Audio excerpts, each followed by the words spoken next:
Marxist communist கட்சி நமக்கு ஆதரவு கொடுத்தது சுயேட்சையா எடுத்த முடிவுன்னு சொல்றாங்க. அதே மாதிரி உங்க அப்பாவையே காணோம்.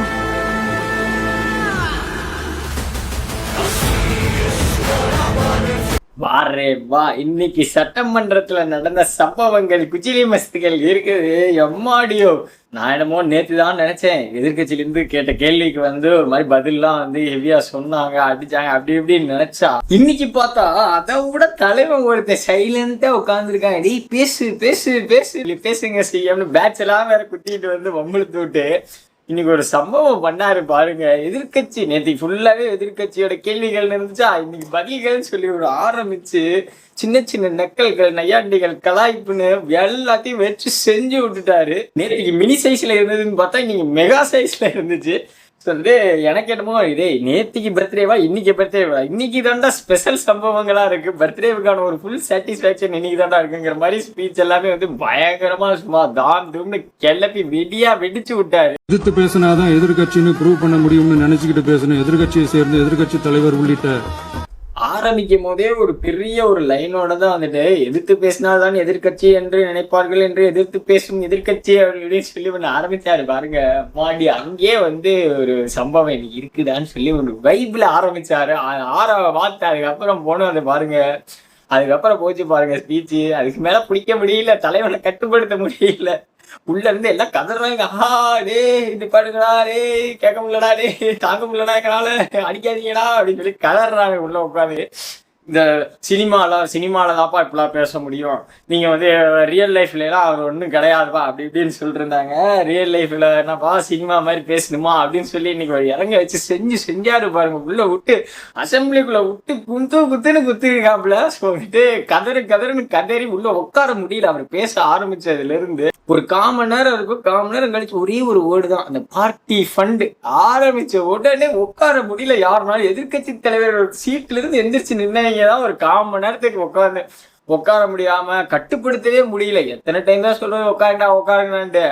நேற்று ஃபுல்லா எதிர்கட்சியில இருந்து கேள்வி கேட்டாங்க. அத்தனை ஓட்டு, கலாய்ப்பு, சோப்பா மாடல், குதிரை பேரம் எல்லாம் போட்டு அத்தனை பேச்சு பேசிட்டு ஈபில நடந்தது இப்படி நடக்குது, பெரம்பூர்லயே கரண்ட் இல்ல இப்படி அப்படின்னு அவர் வந்த உடனே பவர் கட்டு அப்படி இப்படின்னு சொல்லிட்டு எல்லாம் பேச்சு பேசிட்டு இப்ப அதே இது அவங்க வாங்கும்போது அவங்களால வாங்க முடியல. உடனே எதிர்ப்பு தெரிவிக்கிறாங்க, எந்திரிக்கிறாங்க, உட்கார முடியல, பேச விட மாட்டானுங்க. பேசுங்கன்னு சொன்னீங்க, பேசினா 5 நிமிஷத்துக்கு மேல எந்திரிச்சு ஓடிடுறாங்க வேகமா.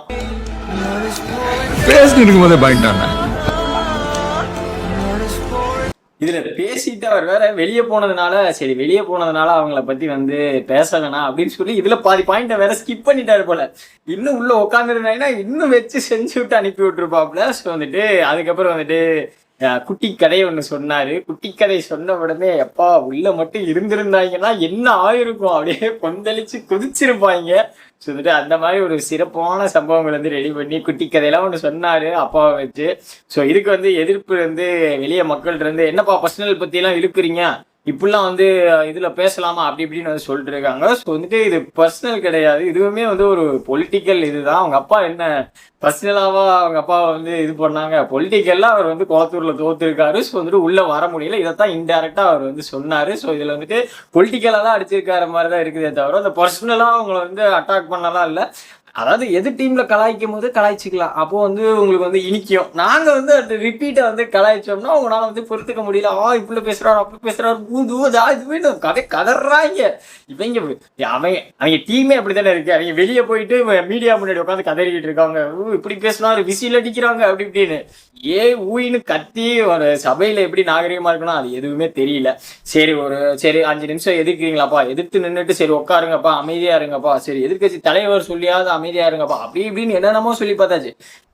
நேற்று அத்தனை பேசியுமே ஆளுங்கட்சியில இருந்து அமைதியா தான் உட்காந்துருந்தாங்க. சரி பரவாயில்ல பேசட்டும், எதிர்கட்சியில இருந்து சொல்றாங்க, ஓகே ஃபைன் அப்படிங்கிற மாதிரி கேட்டு அதுக்கேற்ற மாதிரி அடுத்த பதில் சொன்னாங்க. அமைதியா இருக்கணும், சரி கேட்கிற கேள்விக்கு அதுக்கப்புறமா பதில் வைக்கணும். அதெல்லாம் எதுவுமே கிடையாது. பேசவே விடுறது இல்லை. எந்திரிச்சு எதிர்ப்பு தெரிவிச்சு பேச விடுவோம். அப்படியே தடுத்துட்டோம்னா நாங்க கெத்து, நாங்க 4 பேரு அப்படின்னு சொல்லி பிஜிஎம் போட்டு வெளியே ஓடுறாங்க. எல்லா சட்டசபையிலுமே வெளியே ஓடிடுறாங்க. ஒரு நல்ல எதிர்க்கட்சியா, ஒரு முன்னாள் எதிர்க்கட்சியா, ஒரு சீனியாரிட்டியா எப்படி அதை ஹேண்டில் பண்ணிருக்கோம். அதுக்கு எதிர்த்து பாயிண்ட் பேசும்போது அடிச்சு பேசுங்க, மறுபடியும் கலாயிங்க. இப்படி பேசுறது தப்புனா தப்புன்னு சொல்லுங்க. இந்த மாதிரி எதுவுமே இல்லை.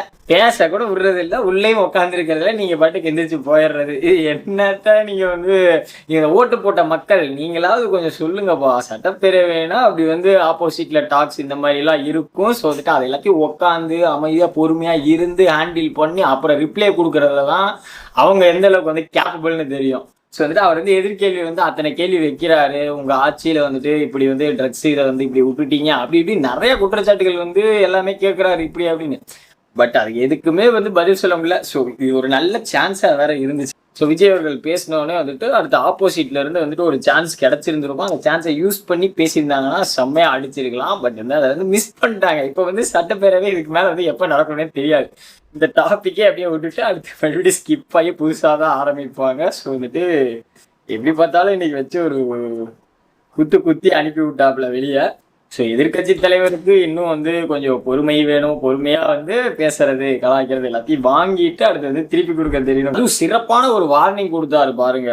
மக்கள் காசை நாங்க தொடவே, இப்பவும் சொல்றேன், மக்கள் பணத்துல இருந்து ஒரு பைசா கூட தொடமாட்டோம், தொடவும் விடமாட்டோம், தொட்டா விடமாட்டோம், இதுக்கு முன்னாடி தொட்டவங்களையும் விடமாட்டோம், தொடவும் விடமாட்டோம், தொட்டாலும் விடமாட்டோம், தொட்டவனையும் விடமாட்டோம், பிடிக்கிறோம்டா எல்லாத்தையும் சொல்லி ஸ்ட்ரிக்டா சொல்லியிருக்காரு. அந்த சம்பவத்துக்கு தான் அடுத்து வெயிட்டிங்கு.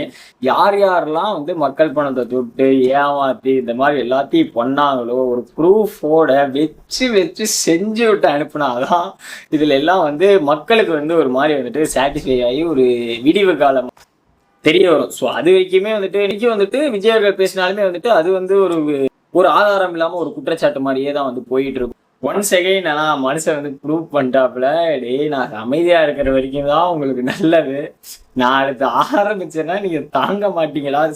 இவ்வளவு நாளா அமைதியா இருந்ததுக்கு காரணமே இப்பதான் புரியுது. ஸோ விஜய் அவர்கள் அமைதியா இருந்ததுனாலதான் இவ்வளவு நாள் அவங்க உள்ளேயே உட்காந்து இருந்தாங்க.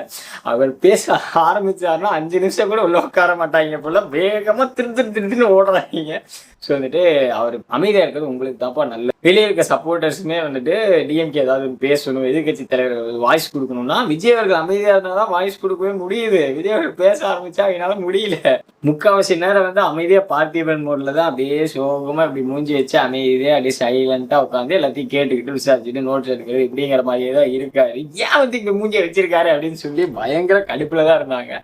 ஸோ இன்னைக்கு பார்த்தோம்னா அப்படியே சிரிச்சுக்கிட்டே அப்படி ஸ்வாகா அப்படி சம்பவம் இது அசம்பிளியில அமைதியா மிச்ச நேரத்துல எல்லாம் அமைதியா இருந்துக்கிட்டு சரி ஓகே நம்ம பேசணும் அப்படின்னு ஆரம்பிக்கும் போது அப்படி ஒரு விஸ்வரூபம் எடுத்து அப்படி இன்னைக்கு ஒரு சம்பவம் வச்சு எல்லாத்தையும் செஞ்சு விட்டாரு பாருங்க. இறங்கி அப்பா லியோ மோட் ஆக்டிவேட் பண்ணி பீஸ்ட் கணக்குல வெடிச்சு பிளாஸ்ட் பண்ணிட்டான். அவர் முக்கியமா பார்த்தோம்னா அந்த பேசும்போது குட்டிக்கார சொல்லும் போது பார்த்தோம்னா இபிஎஸ் அவர்களுக்கு அந்த முகத்துல அந்த சிரிப்பா பார்க்கணுமே, அப்பாப்பா பயங்கரமான சிரிப்பு. அப்படியே என்ஜாய் பண்ணிட்டு இருந்தாரு அந்த மொமெண்ட்டை. என்னமா செல்றான் அப்படின்னு சொல்லிட்டு பயங்கரமான சிரிப்பு. அது இவ்வளவு வேகமா வெளியே ஓடுனா என்னப்பா நியாயம்?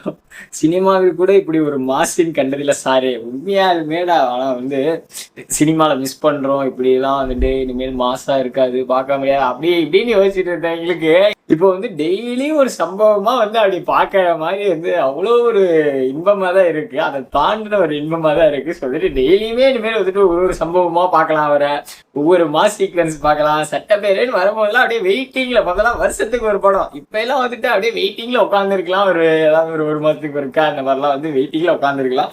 ஸோ சிறப்பான மாசான சம்பவங்கள்லாம் நிறைய காத்துக்கிட்டு இருக்கு போல. அது ஒரு கொஞ்சம் சின்ன ஒரு செய்கையா தான் இது இருந்து ஃபைனலா ஒரு செய்கை பண்ணாரு பாருங்க. அவ்வளவு தாண்டா அப்படின்னு சொல்லிட்டு அப்படியே மாஸ் காமிச்சு விட்டாப்புல. ஸோ இதெல்லாம் பாக்குறதுக்கு அவங்க எல்லாம் விட டிவில எல்லாம் பாப்பாரு பாருங்க, அப்படியே ரிப்பீட் மோட்ல பாப்பாரு அப்படிங்கிற செய்கை. இந்த ரம்யா கிருஷ்ணன் இந்த படையப்பா படத்துல ஓட்டி பாப்பாங்க, அதே மாதிரியே வீட்டுல உட்காந்து பார்த்துக்கிட்டே இருப்பாங்க இதே சம்பவத்தை. ஸோ அந்த மாதிரி தான் அப்போ முதல்ல இருந்தே ஸ்டாலின் பண்ணும்போது நல்லா இருந்துச்சு, உண்மையுமே நல்லா இருந்துச்சு, அந்த செய்கை எல்லாமே நல்லா இருந்துச்சு. ஸோ வந்துட்டு அதை தாண்டி அதை மறக்கடிக்கிற அளவுக்கு வந்துட்டு இப்போ இவர் பண்ணதுல வந்து அது எல்லாமே மறந்து போச்சு. இனிமேல் இது ஒன்று தாண்டா நிற்கும், அவர் பண்ண ஆக்ஷன் ஸ்டாக் அப்படி இருந்துச்சு பாருங்க மாசா. இது போதும் இந்த படம் ரிலீஸ் ஆகல, பர்த்டே அன்னைக்கு ஒரு இது இல்லை, சாங் இல்லை, அப்படி இல்லை அப்படி இப்படின்னு இருந்தோம். பட் அடுத்த நாளே ஒரு ட்வீட் ஒன்று கொடுத்துருக்காரு பாருங்க. அந்த அந்த ஒரு ஆக்ஷன் போதும், இன்னும் ஒரு 10-15 நாள், ஒரு மாசத்துக்கு இதை பார்த்துக்கிட்டே இருப்போம்.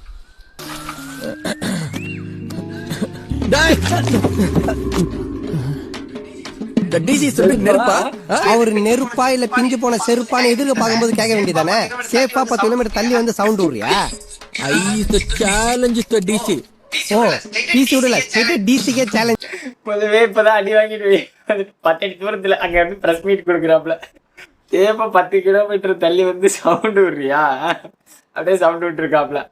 மனசுல உள்ள பாரமே குறைச்சி போச்சு. கரெக்டான டெம்ப்ளேட். இது உண்மையாவே தத்தி தான் போல. வீரன் காற்றை கிழித்தபடி ஓடிய தருணம்.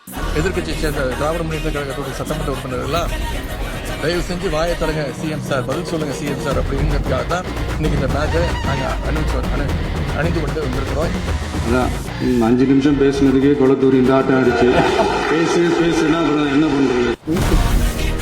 பேசுனா அப்படி என்ன பண்றது? லியோ பார்க்கணும், லியோ பார்க்கணும். எதுக்குடா அவனை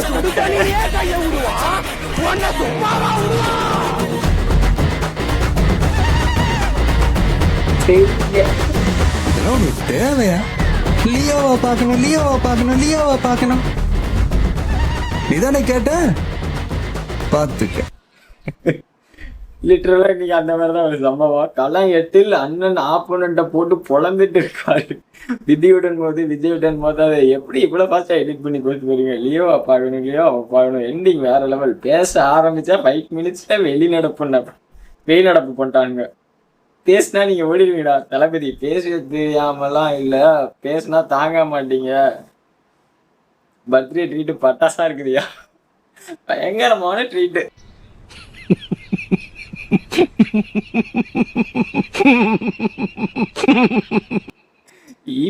இபிஎஸ் ஒரே ஜாலி தான். இபிஎஸ் மைண்ட் வாய்ஸ் என் மனசுல உள்ள பாரமே குறைஞ்சிருச்சு. இபிஎஸ் நல்ல வேலை நான் வின் பண்ணிட்டேன், இல்லைன்னா எனக்கு ஒரு ஸ்டோரி சொல்லியிருப்பான். இல்லைன்னா எங்க ஆளக்கான அவனுக்கு ஒரு ஸ்டோரி. அப்பாவுக்கான ரியாக்ஷன் தானே. களம் 23 ஜெயக்கடாவை புலந்த தருணம்.